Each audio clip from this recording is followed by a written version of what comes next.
হাত ভেঙে গেছে, কারো মাথা ফেটে গেছে, ক্যামেরা, ফোন সব ওই জিকে গৌসের ছাত্রদল যুব দলের সন্ত্রাসী বাহিনী সব নিয়ে গেছে।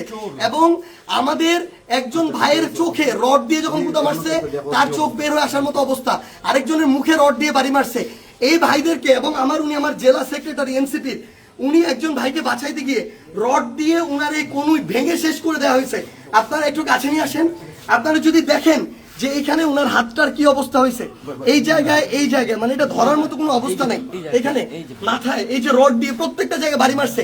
আমরা যখন আমাদের এই আহত 7-8 জন ভাইকে নিয়ে সদর হাসপাতালের দিকে যাইতেছিলাম তাদের চিকিৎসার জন্য, তখন সদর হাসপাতালের সামনে ওই 24 জুলাইয়ের সময় যেমন খুনি বাহিনী যেভাবে আক্রমণ করছিল হাসপাতালের গেটে, ঢাকা মেডিকেলের গেটে, ওইভাবে আমাদেরকে খুনি বাহিনী এইখানে ছাত্রদল যুবদলের সন্ত্রাসী ক্যাডাররা, জিকে গাউসের ক্যাডাররা, তারা আমাদেরকে আক্রমণ করে হাসপাতালে পর্যন্ত ঢুকতে দেয় নাই। এখন আমি যখন আমার ভাইদের নিয়ে যাচ্ছিলাম, তারা আমার হাতে পর্যন্ত রড দিয়ে বাড়ি মারছে, ইট মারা শুরু করে, এরপরে রড থেকে শুরু করে যত ধরনের তাদের লাঠি সোটা এগুলো তারা মারা শুরু করে।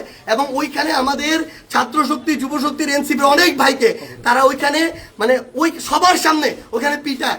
এবং আমরা এখানে পুলিশ দেখলাম, আমাদের সামনে থাকা তো দূরের কথা, আমাদের সাথে থাকা তো দূরের কথা, এত বড় হামলার পরে তারা পিছনে দাঁড়ায় দাঁড়ায় নাটক দেখতেছে। এই ছিল অবস্থা। এই যদি হয় বাংলাদেশের অবস্থা, তাহলে তারেক রহমানকে জবাব দিতে হবে।